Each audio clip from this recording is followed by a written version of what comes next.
Well, anybody talks to you about the Battle of the Bulge, I'm sure they tell you how cold it was with the snow and the wind. And we couldn't even dig a foxhole. We had these little fold-up shovels. It was so we couldn't dig a foxhole. We just had to lie in the snow. There was no. We tried, the shovel would break, and that's just the way it was. And the thing was, you could never ever got warm. Did you ever get warm? Never. Never. Well, Ever. we had, just pardon the expression, our bed our bedding was fart sacks. These were a blanket with a nylon cover, not nylon, perhaps whatever cloth cover on it, and that was it. And if we were lucky, we stuffed another blanket in. We wore all of our clothes all the time, a couple sets of long johns, but no overcoats, because overcoats would impede us. So they were thrown in a pile before we went into action. I left my overcoat in a big pile, never saw it again when we went into our first attack. That's right. So we had that cold, and we had little caps that went underneath our helmets, little wool knit caps, and so we would pull our sacks around us, pull the drawstring so that they still be that much. So we get the little cap and stuff that in there to keep the cold out. But to this day, my feet are still cold every time I get into bed. You never get over it. It was cold, man. It's just day in and day out. There's nothing to look forward to. It's getting dark and you're lying in the snow and you hear the tanks and so forth. Oh, It's something you never, ever get over. And Yeah. I think one of the reasons we're able to survive, you'd say, well, if my buddy can do this, I can do it. We were in it together, and that makes a big difference. Yeah. My platoon sergeant, squad sergeant came back one day. He was on the observation post, and he was freezing out there. And Glenn told me when it was over, after that stay was over, he said, I just didn't think I was going to make it. He said, I thought I was going to freeze to death that last day. He said, they relieved us just in time. And it was, yeah, that's what we talk about mostly, is how cold it was. Yeah. I mean, it's amazing you were able to function out there being that cold. It was. It was very, very difficult. And, I mean, you being a rifleman, how were you able to even keep? Well, it was difficult. It was difficult. You were just. It was one of those things. When you have to do something, you do it, and it's just. But as we just said, nobody will ever forget that part of it. We'll talk about the other things, but never forget about the snow. right. And one of the after the Bulge, one a lightheaded story. Things were moving along pretty well, and we were the point squad and taking this small town. We had, for no reason, we didn't have tank support. But we go tearing into that town. We expect to get shot at. No resistance whatsoever. We walked in there, and I went into the bar room. The people were there around lunchtime as if nothing happened, and they told us that the SS troops had moved out. For some reason, they decided they weren't going to defend that. So I could speak very bad broken German, and the lady who apparently owned the bar said, if you give me a case, I'll show you where there's a whole cellar full cases of champagne. And I was nuts. I should have lowered my rifle and said, look, no bargain, show me the thing. But she did. She took it to the cellar. We did give her the case, and we loaded our half-tracks with cases of champagne. We could have sit on top of. I never had champagne in my life, and I loved it. It made the sea rations taste much, much better. That was one of the lighter stories that we lived through. And we were driving along after moving out, and the commander were coming back, put the champagne down, because we were sitting there drinking the champagne. And as a 19-year-old kid, I'd never had it before, and I liked it. Well, we didn't run into champagne, but we ran into a cellar of Calvados. But we nicknamed it Panther Piss. We didn't know what Calvados was, but Mark actually brought a bottle. It's a liqueur, and Mark brought some back, and he gave us a taste here one night. And, yep, that's the stuff. And towns were fought for and lost over that stuff. when we relieved the 5th Infantry Division, we're in a little town in Luxembourg, and that's where we found the Calvados. And as we went in, we had a guy stationed in the cellar, and they had a daisy chain. They're just passing the bottles of Calvados up to the troops as we were going by. And I guess we each had a bottle, or at least every 2 or 3 guys had a bottle. Every second or third guy had a bottle. And so we got, it hit us. You know, for the first time for most of us. I think that probably the first time I ever had a drink. Maybe I had a beer in the States before, but we're drinking this stuff. And that night the Germans counterattacked and drove us out. And but they then found our Calvados supply, and they got drunk. So we pushed them back out again. And it stayed that time. I was talking to a good friend of mine who, from the Battle of the Bulge group, Dick Baker, and he was in the 5th Division. And he was telling us about, it was his division that we rescued the first time, and they had lost the town 2 or 3 times to the Germans, and they kept fighting over this booze. True story. That's, those are the nice ones to tell. Yeah, yeah. Well, how about talk about stories? I mean, obviously you've got a bunch of stories. And, Yes, we have too many. But I mean, you know, if there was, you know, when you're getting together with somebody who never experienced war, who certainly never even knew much about the Battle of the Bulge or anything about World War II, I mean, what are some of the things that you always feel compelled to let people know about your war experience? I'm just curious, just from each of you to get a sense of it. Well, I would say again, as we were talking before, just never ever being warm. You know, it just is impossible. Lying in the snow and moving in, and also being scared as a devil when you're going into combat. If somebody says he wasn't scared, I don't believe him. I was very scared, and I'm sure you were too. And if you haven't lived through it, it's difficult to pass that message on what it's like. But I always say that I wouldn't go through this experience for $1 million, but I wouldn't give it up for $1 million either. My worst day in combat was I'd been assigned to as a radio man. I'd never used a radio before, but they had replaced our little telephone sets because the wires would be cut when by tanks and trucks running over them or various action going on. So we were equipped with radios, and I was given a 300 radio to put on my back, and I was sent with my Sergeant Frank Kozub to observe for the mortar fire. We would direct the mortar fire.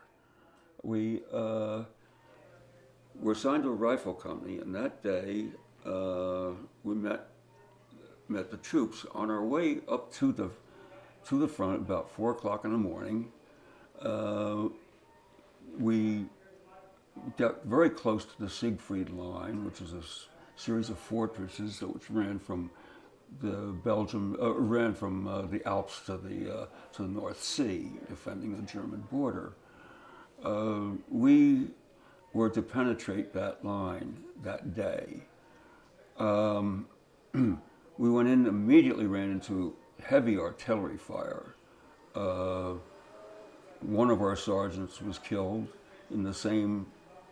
I'd taken shelter in it looked like a bomb crater, and the snow was beginning to melt slightly then, and there was a big pile of slush in the bottom.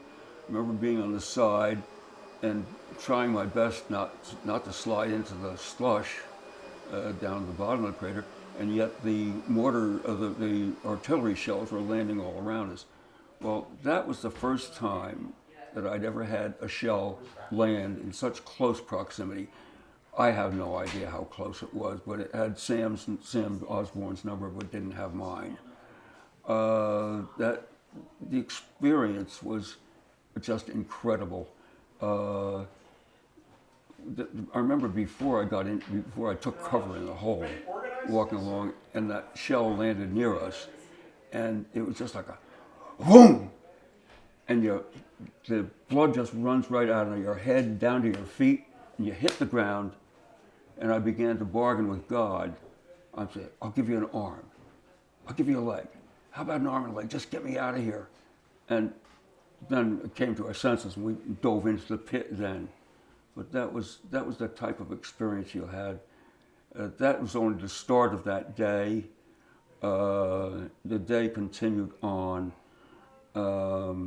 into the night. During that day, our major, who was our battalion commander, won the Distinguished Service Cross because he went through a minefield, found out where the fire was coming that had pinned us down, and he directed his anti-tank guns to that spot, found out where it was, directed fire, and stopped that artillery fire. And that was the first part of that day. The rest went on. It just went on and on as we advanced. It was machine gun fire coming out of the. We made a mistake of walking in front of one of the fortresses. One of the what the hell do you call them? Fortress, yeah. Yeah. And it was pinned down.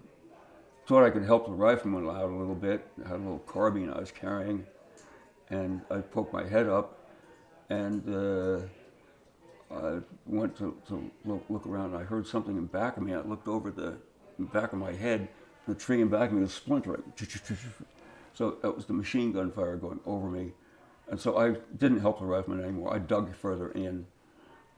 We had a captain with that organization that day. His name was Captain Wall. And he came to us. He jumped into a pole alongside of us and said, fire a round of smoke. See if you can find out where you zero in.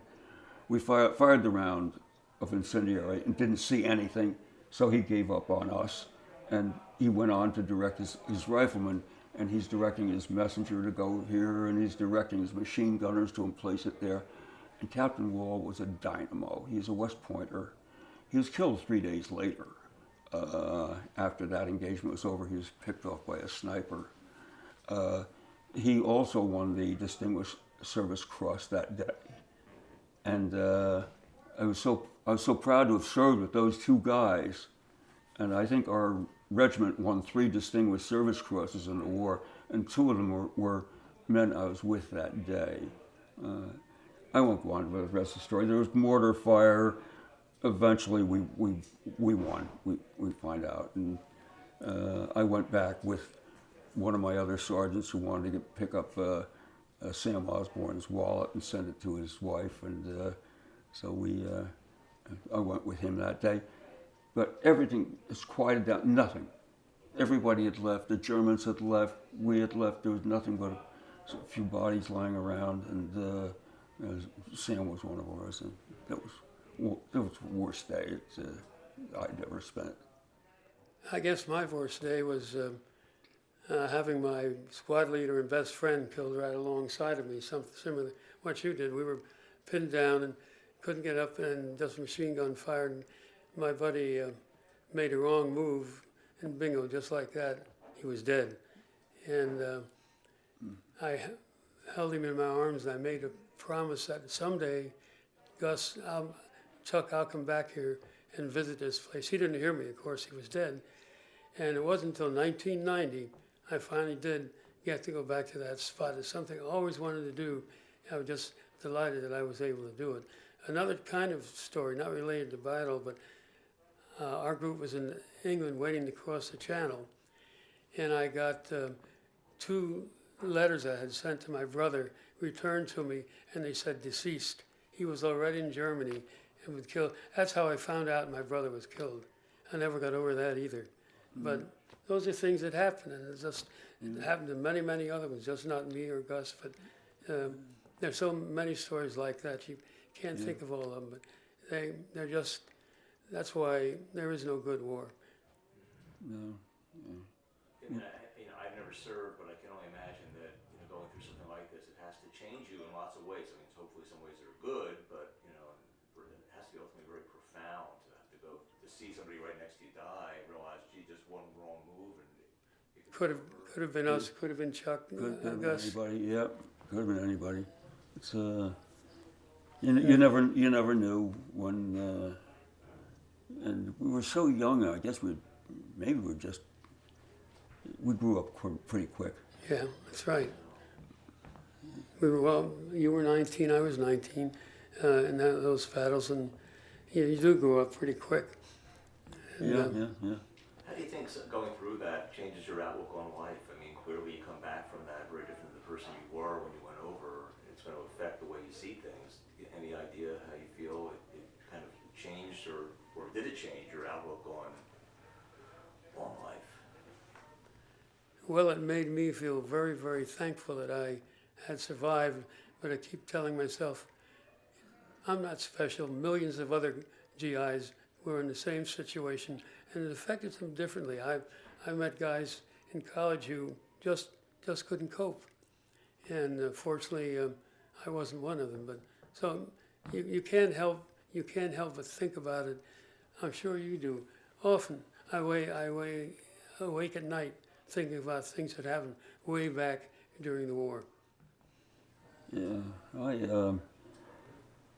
I wish that we could stop all wars, all times, and I don't know how to do it. It's just something about human nature that they feel that they cannot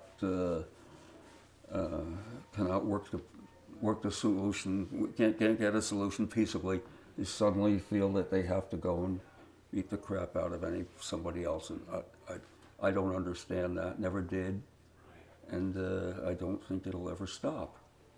No, I mean, it's don't easy to think tell so. somebody else to do it. If they themselves had to do it, it would be probably a different outcome, perhaps. It would help, perhaps. Perhaps you hope. Let's see. I mean, if I have any questions that I had written in advance, I don't want to take more time than you're willing to spend with me, but. It is pretty intense. Yes. Yeah, there's a lot of. Well, I guess here's something I often ask people, and I'll ask each one of you. I mean, if there was just one thought, one idea you wanted to get across to somebody who were going to see this interview at some point, what would be that one thought or idea you want to pass along to them? It could be on anything we've talked about, or perhaps something we haven't even touched on. Well, mine is not.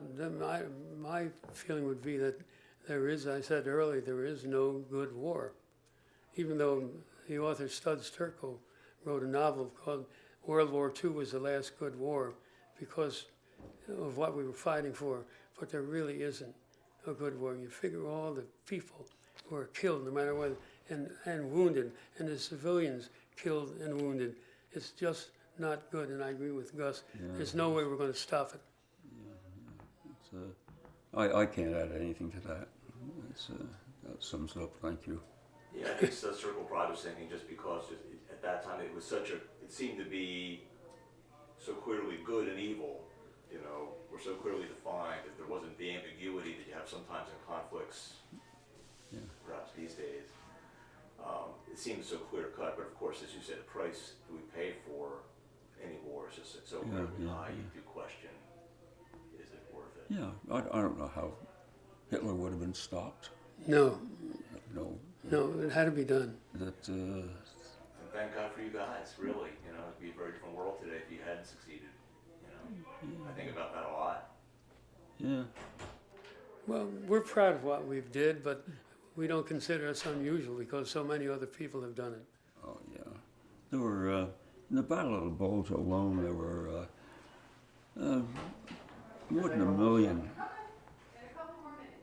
Germans and U.S. I think the statistics are something like 500,000 Germans, 500,000 GIs. It was an American battle. That's right. And, just in that one 25, 30-day engagement, what was it, December 16th The to 16th January to January 25th? 6 weeks. 25th. 80,000, how many guys were killed in that thing? 17 or 18,000 Oh, yes, guys were yes. killed and so many more wounded, maimed. I think maimed is a better word than wounded. That's true.